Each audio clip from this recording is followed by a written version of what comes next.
उत्तर प्रदेश के मुरादाबाद से बड़ा खुलासा।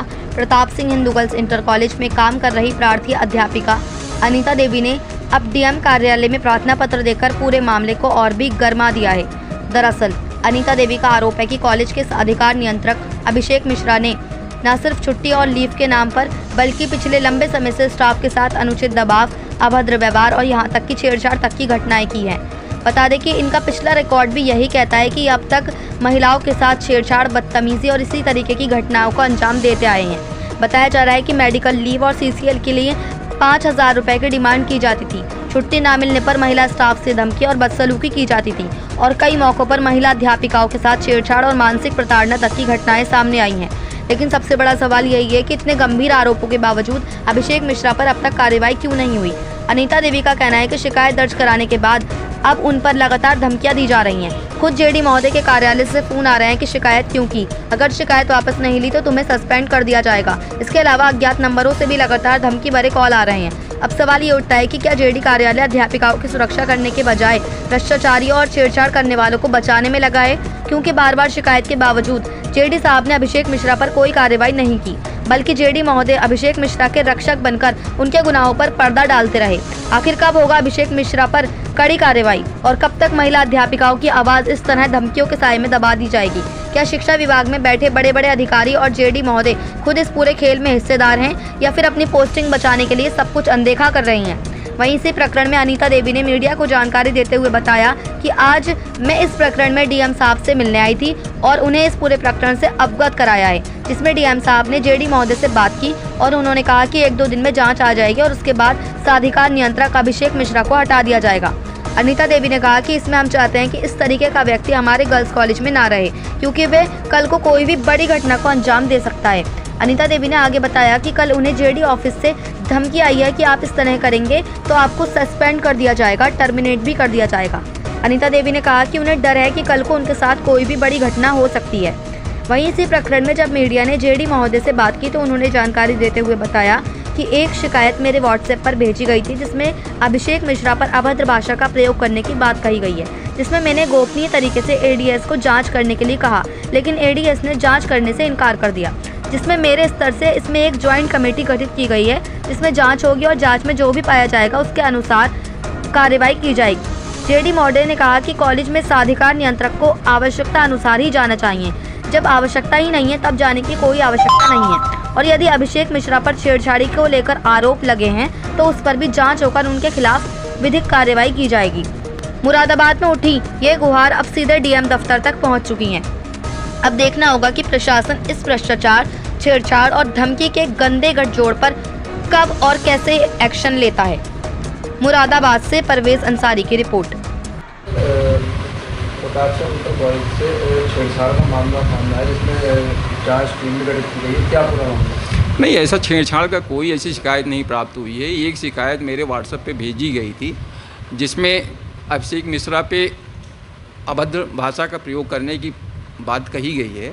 उसमें मैंने गोपनीय तरीके से एडीएस को जांच करने के लिए कहा, लेकिन एडीएस ने जांच करने से थोड़ा सा मना कर दिया, तो मेरे स्तर से जीआईसी लाइन पर प्रधानाचार्य एवं जीआईसी मुरादाबाद प्रधानाचार्य की एक ज्वाइंट कमेटी गठित की गई है, जो जांच कार्य करेगी और जांच में जो भी रिपोर्ट आएगी तदनुसार भी कार्रवाई संपादित होगी। लड़कियों का गर्ल्स स्कूल है, कितनी बार जाना चाहिए स्कूल के अंदर? आवश्यकता होने पे बिल्कुल जाना चाहिए, अगर नहीं है तो उनकी आवश्यकता भी अगर नहीं है स्कूल अवधि में तो यथासंभव कोशिश करना चाहिए कि नहीं जाना चाहिए, लेकिन आवश्यकता है तो अगर वो जाते हैं तो अपना काम निपटा करके उनको चले आना चाहिए। और अगर विजिट नहीं करेंगे, जाएंगे नहीं, तो फिर देखेंगे कैसे वहाँ की व्यवस्था कैसे हो रही है। दिन में 3 दफ़ा वो जाते हैं लड़कियों के साथ? ऐसी मुझे कोई जानकारी नहीं कि 3 बार जाते हैं या 10 बार जाते हैं। अच्छा, तो लड़कियों का कहना ये है, वहाँ के जो टीचर हैं, जो लड़कियाँ हैं, कैसे और कैमरा के सामने, मीडिया के सामने कलेक्टेड पे भी बोला तो हमारे साथ बदतमीजी करते हैं और हाथ पैर चलाते हैं। बैड टच का मामला लड़कियों के साथ का जी, ऐसा तो मुझे संज्ञान में नहीं लाया गया है। अगर ऐसा कोई आता है, जो भी आता है, जो भी नियमानुसार कार्रवाई हो संपादित की जाएगी उनके विरुद्ध। क्या नाम है मैम? मेरा नाम अनीता देवी है और मैं Pratap Singh Hindu girls inter college में भौतिक विज्ञान के प्रवक्ता पद पर कार्यरत हूँ। आज किससे मिलना है? आज मैं डीएम सर से मिलने आई थी और डीएम सर को मैंने अपनी बात बताई थी कि इस तरह से वर्तमान में जो हमारे यहाँ साधिकार नियंत्रक हैं वो अच्छे व्यक्ति नहीं है, वाई कैरेक्टर, ठीक है, वो खुद मेरे साथ मिसबिहेव कर चुके हैं। तो इसलिए मैंने इस चीज़ का विरोध किया है। मैंने उनसे यही डिमांड की उनकी जगह किसी और को साधिकार नियंत्रक बनाया जाए।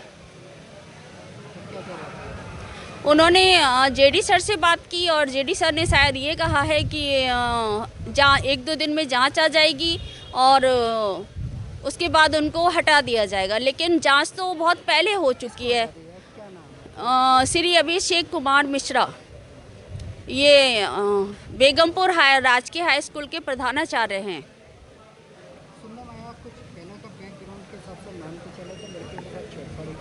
सर देखिए, पहले का जो सुनने में आया है वो भी अच्छा नहीं सुनने में आया है, ठीक है, कि मतलब ये कई जगह इस तरह से इनका नाम खराब हुआ है बाई कैरेक्टर, और ये बातें मुझे पता चली हैं 2-3 कॉलेजों से। तो इसलिए हम नहीं चाहते कि इस तरह का कोई व्यक्ति हमारे गर्ल्स कॉलेज में लेडीज स्टाफ में यहाँ पर रहे, क्योंकि कल की डेट में कोई बड़ी घटना भी हो सकती है, कुछ भी हो सकता है। अच्छा, कोई लोगों ने धमकी दी है आपको? कॉल पर किसने दी है? कल मुझे जेडी ऑफिस से 2-3 जगह से फ़ोन आया, बोले मैडम अगर आप ऐसे करेंगी तो आपको सस्पेंड कर दिया जाएगा, टर्मिनेट कर दिया जाएगा। मैंने कि कर दीजिए, ठीक है, मैंने कि अगर मैं गलत हूँ तो कर दीजिए। क्या कुछ पहले भी जांच हुई थी? तो क्या पहले जांच हुई थी, पहले हमने कमिश्नर साहब को लेटर दिया था। कमिश्नर साहब ने जो वो ADIS सतानंद सरमदी जो हैं उनके द्वारा जांच कराई गई और 7 अगस्त को उन्होंने कॉलेज में जाके जांच की है पूरी, और उन्होंने पूरा सारे बयान जितनी भी हम लोग लेडीज़ हैं 4-5-6 लेडीज़ उनके लिए, और उन्होंने जो रिश्वत मांगी थी उसके भी बयान बाबू ने, कार्यालय में जो बाबू हैं सचिन बाबू, उन्होंने लिखित में दिया है कि हाँ इन्होंने 28 दिन की CCL के 5,000 रुपये और मेडिकल ग्रांट करने के भी पैसे मांगे हैं। वो उन्होंने मान के चले कहीं ना कहीं आपको पर दबाव पड़ लिया बहुत ज़्यादा? नहीं, दबाव तो है, धमकी दीजिए, लेकिन हाँ हो भी सकता है मेरे साथ कल के लिए कुछ मिसहैपनिंग भी हो सकती है, ठीक है। जिस तरह से मुझे कल जेडी ऑफिस से कई जगह 2-3 जगह से फ़ोन आया कि क्या आपने मैडम शिकायत की है? मैंने कहा हाँ की है। तो बोले आपको सस्पेंड कर दिया जाएगा, टर्मिनेट कर दिया जाएगा, कर दो। अच्छा, सुनने में भी आया ये जो अधिकारी है जो भी है जो और लेडीज़ों से आप छेड़छाड़ी कर चुका है? सर हाँ, सुनने में यही आया है मुझे, लेकिन मैंने तो खुद देख लिया अपनी आंखों से, ठीक है। खुद मेरे साथ इस तरह की गलत भाषा का यूज किया गया और खुद मेरे साथ और भी लेडीज़ों के साथ छेड़छाड़ी करी? सर और भी, लेकिन मैं किसी का नाम ओपन नहीं कर सकती। नाम नहीं कर सकती, तो ये तो आप मानती हैं छेड़छाड़ी? हाँ की है। आपके स्कूल में की है उन लोगों ने? ये देखिए, ये मैं नहीं बता सकती हाँ की है, लेकिन मैं अपना तो बता रही हूँ, लेकिन औरों के साथ की है ये भी मेरे पास इन्फॉर्मेशन है जो मैं ओपन नहीं कर सकती।